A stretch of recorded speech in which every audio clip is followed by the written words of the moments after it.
Hey everyone, how you doing? This is not a actual regular scheduled video. I just came across a problem. I had some commitments that I wanted to try to make to a couple of the artists that were out there, and because we lost an episode because of the extreme heat, we lost the ability to air one of those episodes before certain events are going to be happening. So I'm going to release an interview right now. This is kind of an unofficial Artist of the Week. His name is Russ Turk, and he is from the East Coast. Before we start that, just want to remind you about the upcoming episode. This coming Saturday at 8 p.m. Pacific time, we are going to have Jarrett Von Jekyll on the show live via Skype to talk about his short film, The Tooth Fairy. He'll also be giving away a mask, so you want to make sure when you're watching you have your phone free so that you can call in to win. We're also going to talk about scary haunt stories. Are you a haunt actor who's got a really funny story? Call into the show, or call in and just leave us a recording and tell us about it, and we may play it during the show. And lastly, we're also going to talk about scary movies. Is gore better than psychological, or is psychological more frightening? So call in on that one too. Also leave messages there. So without any further, this again is the interview for Russ Turk. So enjoy. Thanks. All right, everybody, it is time for our Artist of the Week, and this week we have coming to us all the way from New Jersey, we have Mr. Russ Turk. Russ, welcome to the show, and thank you for being a part of this. How are you doing today? I'm good. Thank you for having me on. Awesome. Now, I've been following your work for a while, and I see it all behind you, and you have got some really amazing stuff that is totally original and totally cool. Tell us a little bit about yourself. Well, about me, where do I begin? My name is Russ Turk, as you said. I'm in New Jersey. I am a toy designer. I've been in the toy design industry since the 90s. I was with Toys R Us corporate for 7 years until, as we all know, they decided to go bankrupt.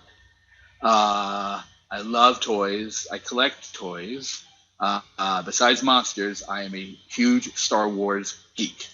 Upstairs in my home office, I have 3 walls and shelves filled, and a cubby, which with everything that doesn't fit in the room, I have in storage containers, and I filled the it's one of those rooms that you have to kind of walk in bent over, but it's filled. So I need more room.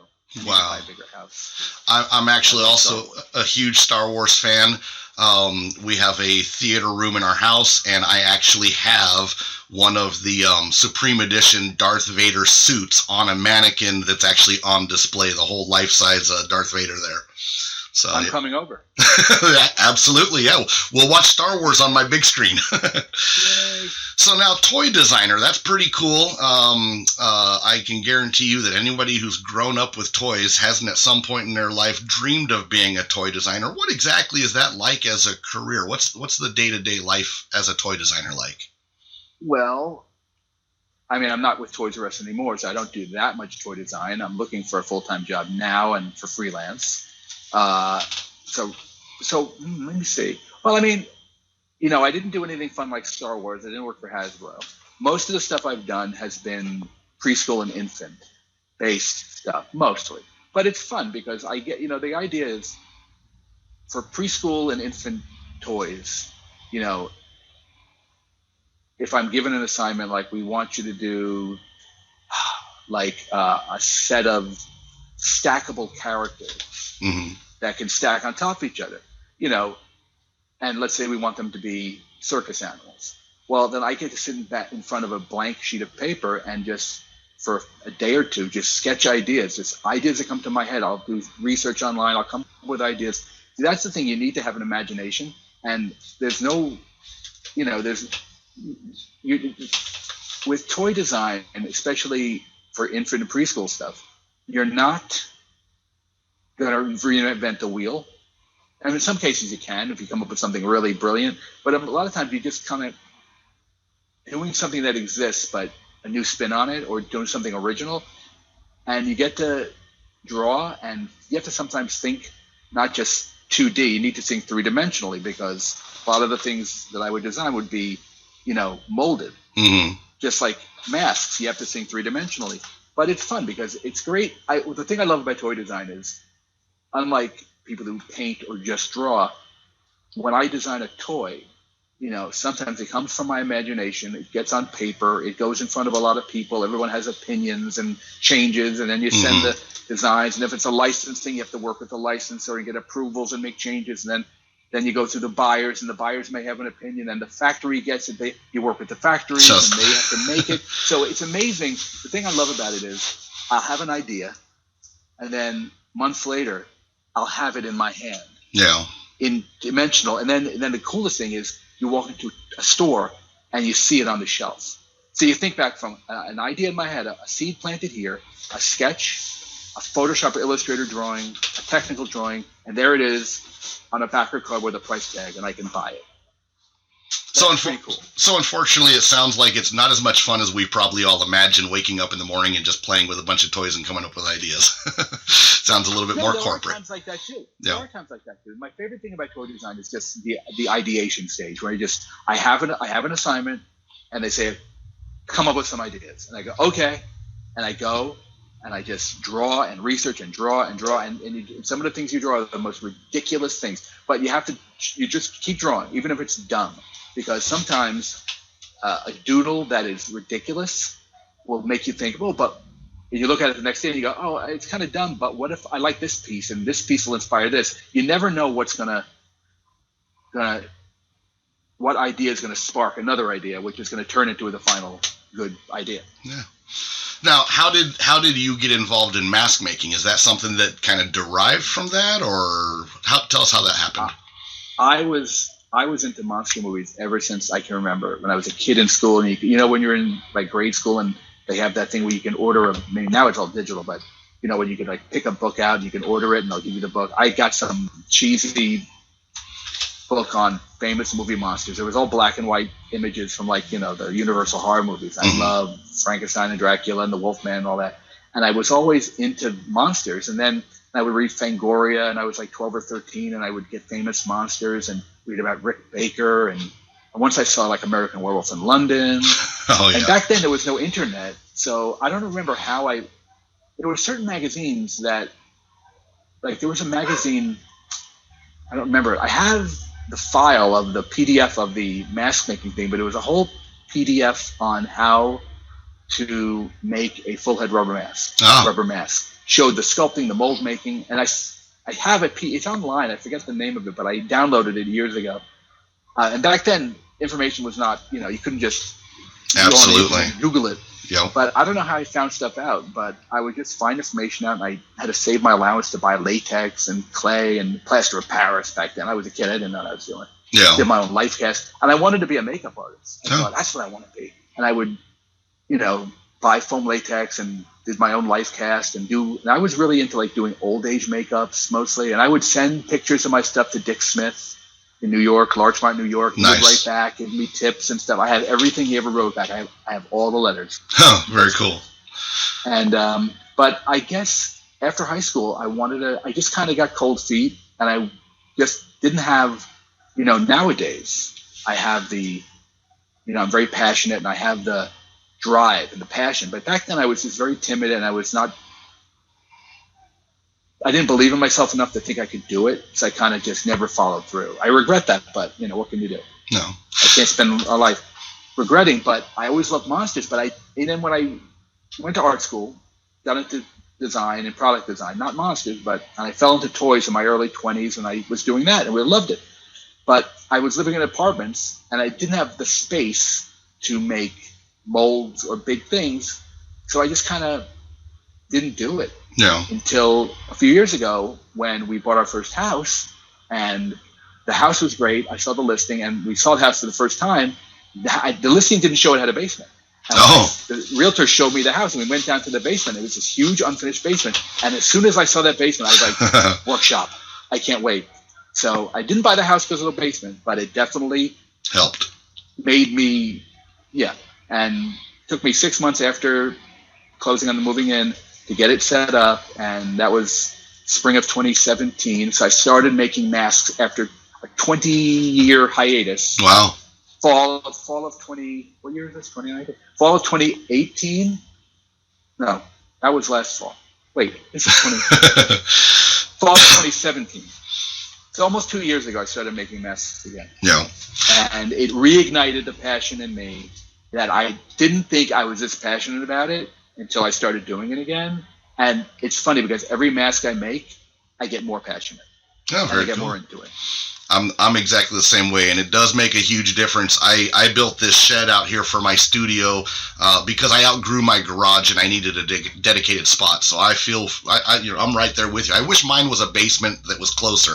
It is kind of a pain in the butt to have to walk from my shed into the house to get a snack and then come back. But so now let me ask you, where would you say you pull your inspiration from? Because I mean, I see a lot of different stuff, and you've got really unique, varied styles in what you do.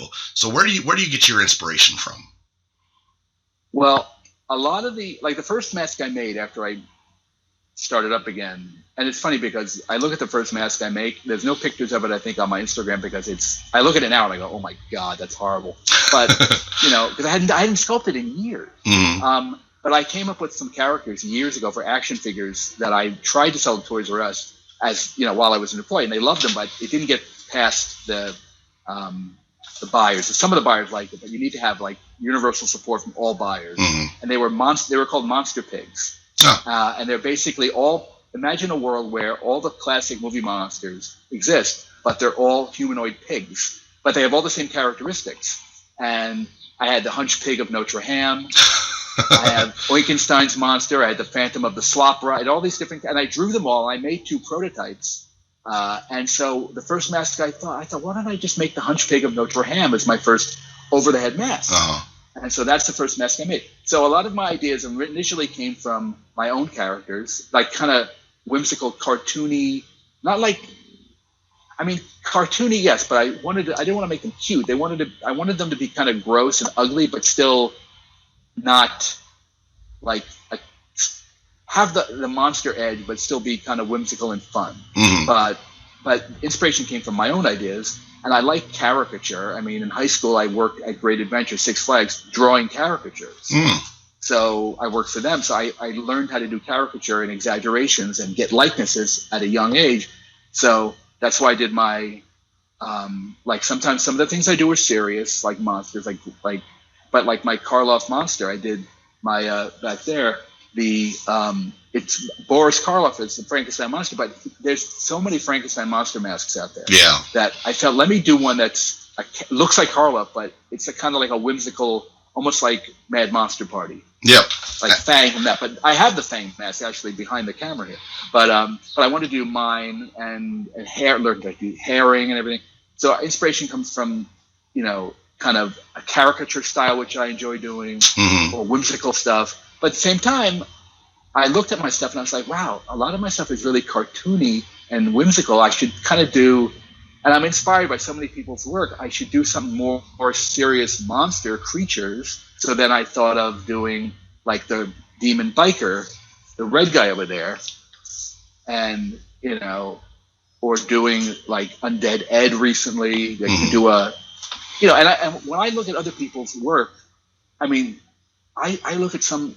I think that's the reason I push myself so hard is because I see other people's masks and sculptures, and I go, "Oh, look how good that is! I want to be better." And so I would really have a critical eye at my sculptures, and I go, and I took a lot of tips from different professional makeup people. That some people are really cool giving you tips and advice, and I take advice, I write it down, I print it out, I keep everything. And I read it, and I really take a hard look at when I'm sculpting. Mm-hmm. And I go, that, it's not good enough. I don't want my sculpts to be good enough. Yeah. I want them to be the best they can be. So if I have to, someone told me a great thing Dick Smith once said is, don't be married to your sculpture. Just because you spent 3 days on it doesn't mean you have to leave it. Oh, my battery's low already. Damn. Oh, my phone. Let me click on this. Hold on one second. Okay. At this pop-up window. Okay. So anyway, I'm inspired by everything. I'm really inspired by other mask makers I see online. The one thing I don't want to do is I don't want to be a kind of person that copies other people's work, or I don't want to do something that looks like someone else's thing. Mm-hmm. I mean, if it happens on accidentally, okay, but I try to be original. Mm-hmm. I mean, I'm working on a mask right now. I started the other day. usually when I start a sculpture, I post a picture because I'm like, I'm new. So I'm new to this whole thing. So I'm trying to get people interested in my work. But I feel as this is something that I'm really taking on. This is the last mask I'm making for Mask Fest. Oh. Before Mask Fest. Because I want to have 11 original designs on my table. And this is the 11th one I started. And it's a complicated one. And it's an iconic character that a lot of people, when people see this character on, they go, oh my God, that guy scared me as a kid. And it's obscure. It's kind of not a very mainstream. It's one of those things that some people are going to get right away. Okay. Some people of a certain age are going to go, who's that? But that's fine because I want to make masks on characters I like. I'm never going to make a mask because, it'll be popular and I'll make it. I need to do stuff that makes me happy. So, Well, I always said if you do stuff that you like, you'll just attract people that have similar tastes and they'll end up buying from you because their tastes are in line. That being said, let's take a quick moment to show a quick little video montage of some of Russ's work. So let's roll that montage.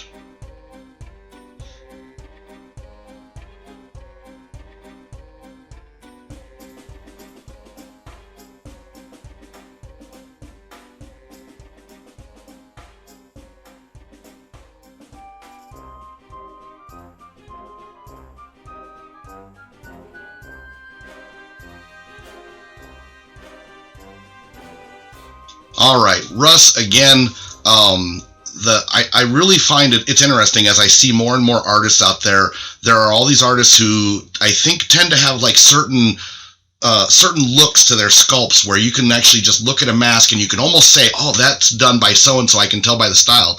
You're very unique in the fact that so many of your masks have such different looks to it. It's actually really kind of cool that you've got so many different techniques that are in there. So now, you have an Etsy store, correct? I do. Okay, we'll put the link down here and urge people to go out to his Etsy store, take a look at the stuff, and if something comes available and you're interested in it, make sure that you snatch it up. Well, hey, once again, thank you very much for being on here. Love your work. Is there any shout outs you'd like to give to anybody, anything, or anything you want our viewers to know or anything like that? Take a moment real quick and just give a shout out. There's so many people that I can't wait to meet at Mask Fest. I mean, Joe Duchel, Justin Mabry, Noah Rivers, Brandon Crosland, Savini will be there. I'm forgetting names. But there's so many people I can't wait to meet and see their work in person. I know there's going to be so many masks there that I'm going to look at the masks and I'm going to go, why am I even here? Look at that. Look at that. Oh, I'm not worthy. I'm not worthy. But I'm just excited to go. It's going to be fun. And, awesome. We'll see. My first time going. All right. Well, hey, if you're a viewer and you're going to Mask Fest, make sure you go by and see Russ, check out his work, tell him you saw his interview here, get an autograph from him, all that kind of fun stuff. So please. Someday we'll all be famous like Jordu. All right, Russ. Well, hey, again, thank you very much for joining us. I'm really honored to have you on here. We'll definitely touch base with you down the road, see some more of your work at some point. And until then, thanks for being a part of this community and being such a great guy. Thank you, and the pleasure was all mine for having me on here. Did that come out right? The pleasure is all mine? Yeah, I think so. Right. I think the pleasure is mutual. Yeah, there you go. There you go. All right. Let's get back to our regular show. Russ, again, thank you very much.